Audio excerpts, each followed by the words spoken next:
and welcome to the Crisis Confidant podcast, where we discuss the challenges and issues of life. Today we're going to explore the art of communication in a relationship.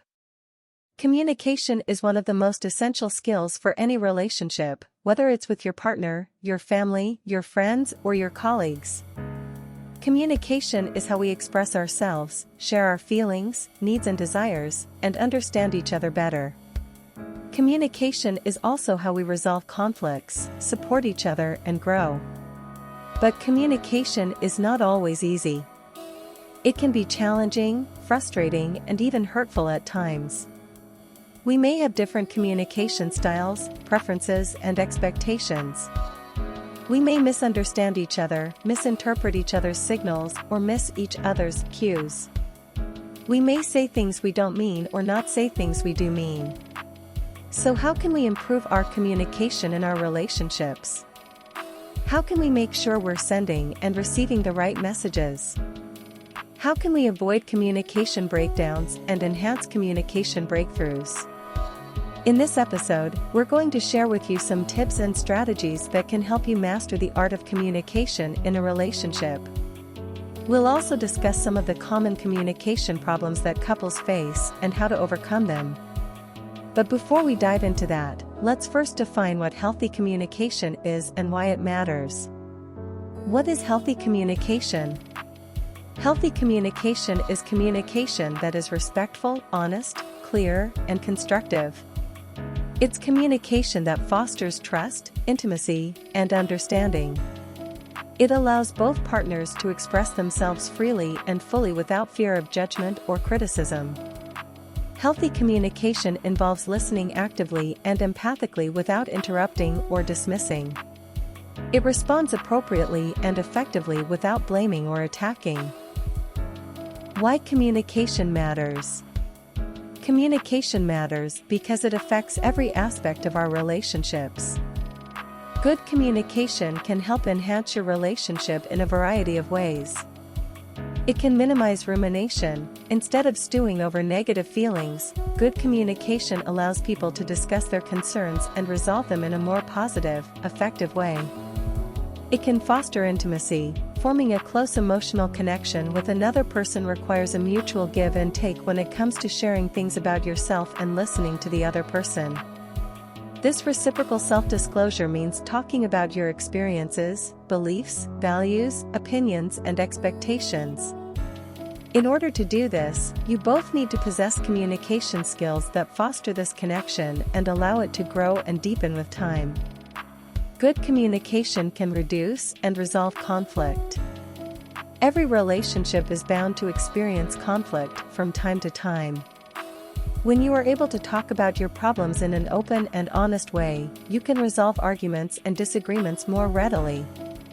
Rather than getting caught up in a cycle of misunderstandings, hurt feelings, and emotional strife, you can address your problems and take steps to improve your relationship. How to better communicate in personal relationships. Now that we know what healthy communication is and why it matters, let's look at some ways to improve our communication in our personal relationships. Here are some tips that can help you communicate better with your partner. Be a good listener. The best way to communicate well is to listen. This means paying attention to what your partner is saying, both verbally and non-verbally. It also means showing interest, curiosity, and empathy. Don't interrupt, judge, or offer solutions unless asked. Just listen and reflect back what you hear. Be present. When you communicate with your partner, be fully engaged in the conversation. Put away your phone, turn off the TV, and focus on your partner. Show them that you care about what they have to say and that you value their time and attention. Watch your tone. Many times it's not about what we say, but how we say it. The tone of our voice can convey a lot of emotions and intentions that may not match our words. Be mindful of how you sound when you speak to your partner. Avoid sarcasm, criticism, or contempt. Use a calm, respectful, and loving tone instead. Be clear. Sometimes we assume that our partner knows what we mean or what we want without us having to say it. But this can lead to confusion, frustration, or disappointment. Don't expect your partner to read your mind or guess your feelings. Be direct and specific when you communicate your needs, wants, or preferences. Be constructive. Communication is not only about expressing yourself, but also about helping your partner understand you better. That's why it's important to use constructive feedback instead of destructive criticism. Constructive feedback is feedback that is specific, positive, and helpful. It focuses on the behavior, not the person. It also offers suggestions for improvement or change. Destructive criticism, on the other hand, is feedback that is vague, negative, and hurtful. It attacks the person, not the behavior. It also blames, insults, or shames. For example, instead of saying "you never help me with the chores, you're so lazy and selfish," you can say "I feel overwhelmed by the amount of work I have to do at home. Can you please help me with the dishes and the laundry?" Be respectful. Respect is the foundation of any healthy relationship. It means treating your partner as an equal, as a person with their own thoughts, feelings, and opinions. It also means accepting your partner's differences, preferences, and choices. Respect your partner's communication style, even if it's different from yours. Don't try to change them or force them to communicate in a way that suits you better. Instead, try to adapt and compromise. Be supportive. Communication is also about showing your partner that you care about them and their well-being. It's about being there for them when they need you, offering comfort, encouragement, and praise. It's also about celebrating their achievements, acknowledging their efforts, and appreciating their contributions. Support your partner's goals, dreams, and passions. Don't belittle them or discourage them. Instead, cheer them on and help them grow. Here is one final tip. Practice thanking your partner for simple acts of kindness. This will help you develop a positive attitude and avoid taking each other for granted. There's a difference in the way men and women communicate. While communication is important for all relationships, it can be especially challenging for couples who have different communication styles or expectations. One of the factors that can influence how we communicate is our gender. For men, communication is informational data, therefore, their conversations are always informal and data-driven. For women, communication is emotional, therefore, their conversations are always passionate and rooted in feelings. Here are some examples of how men and women communicate.